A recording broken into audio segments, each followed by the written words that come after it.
Olá pessoal, boa tarde, né? Hoje sexta-feira, dia 16 de outubro de 2020. Estamos aí no último dia da semana, logo depois de um feriado. Alguns talvez vão assistir essa aula viajando, né? Mas quero dizer para vocês, estamos de volta aqui sim, com mais uma videoaula diretamente da plataforma iônica da FTD.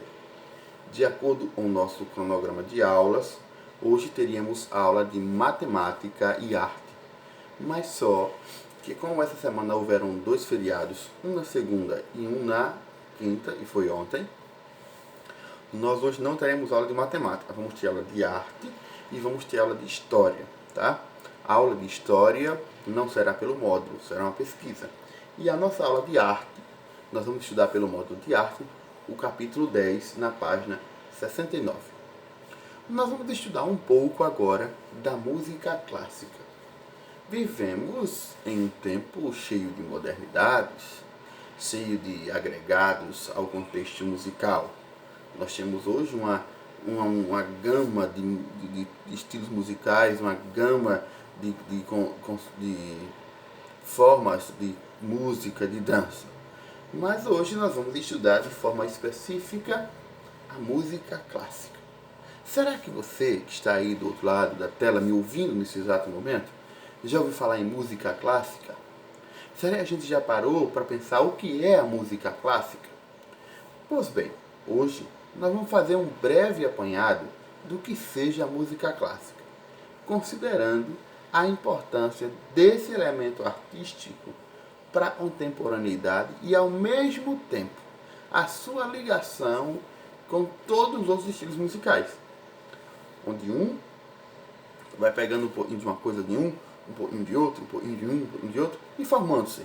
Mas a música clássica, ela tem raízes muito sólidas, tá?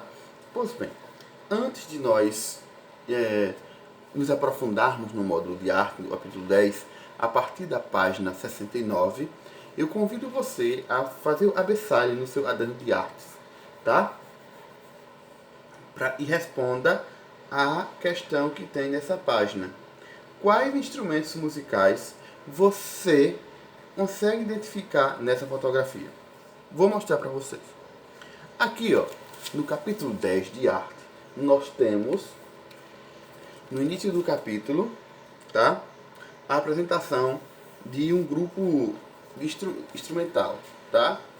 Um grupo instrumental usando diversos instrumentos. Aí você vai responder aí no caderno de vocês quais são os instrumentos que vocês conseguem identificar, tá? Nessa orquestra, nessa apresentação dessa orquestra. E aconteceu em Moscou, na Rússia, no ano de 2012, há exatamente 8 anos atrás. Pois bem, vamos agora à página 70.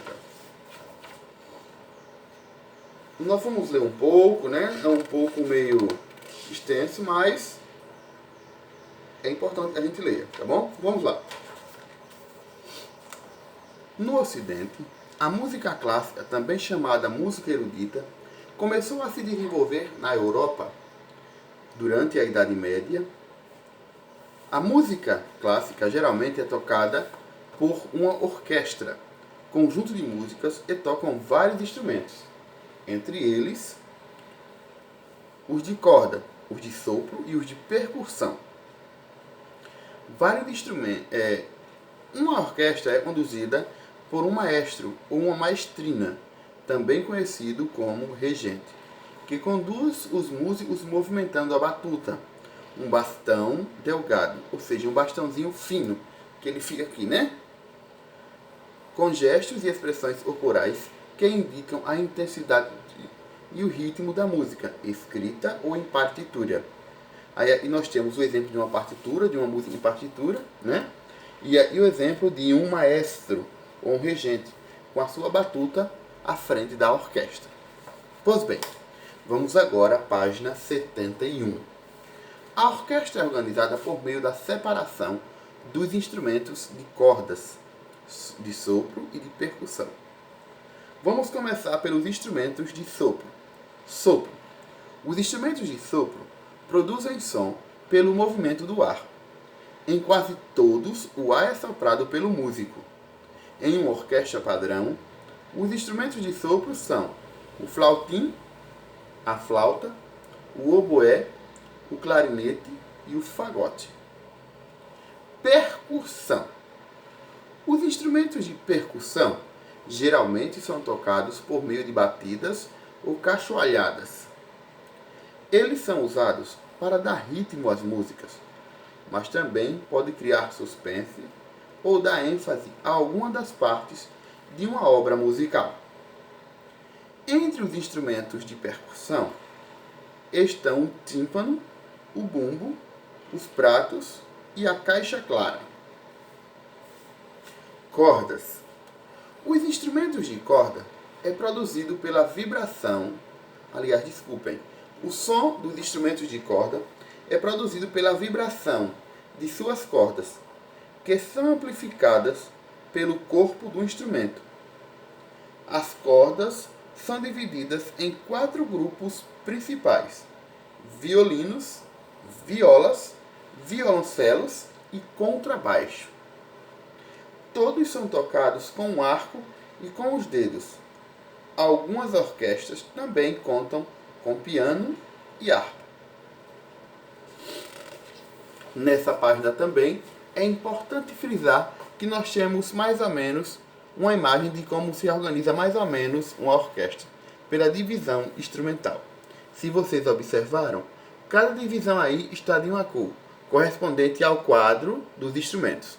Essa cinza, os instrumentos de sopro. Essa laranjada, os instrumentos de percussão. E essa meio rosé, os instrumentos de corda, que compõem a maior parte dos instrumentos. Vamos à página 72. Música clássica e pintura. A música clássica pode proporcionar diferentes sensações, como alegria, calma, tranquilidade, angústia, medo e tristeza. Algumas pessoas são capazes de associar sensações da música clássica com cores e formas. O artista russo Wassily Kandinsky foi uma dessas pessoas. Leia o texto abaixo. Aficionado por música erudita, deu nomes como composições e improvisações a algumas de suas pinturas. Como se criasse uma pintura, fazia arranjos com cores e formas primárias, como as geométricas, com intenções de provocar as emoções no espectador e expressar uma necessidade interior, termo que usava, de criação livre e espontânea. Aí nós temos 2 obras de Kandinsky, né? Uma de 1916 e a outra de 1913, onde ambas estão relacionadas à música. Vamos agora à página 73. Na página 73, nós temos alguns instrumentos, certo? E vamos entender cada um deles. Em 1936, o pianista ucraniano Sergei Prokofiev compôs uma história musical chamada Pedro e o Lobo. Seu objetivo era apresentar às crianças alguns dos principais instrumentos de orquestra. Nessa obra, de Prokofiev, cada personagem é representado por um ou vários instrumentos musicais. Assim, a história é contada por meio de sons. Veja, Pedro. Onde tem Pedro, tem o violino, a viola, o violoncelo e o contrabaixo. Passarinho, a flauta transversal. O gato, o clarinete. O pato, o oboé. O fagote, o avô de Pedro. Os caçadores, o bumbo e o tímpano. E o lobo, a trompa.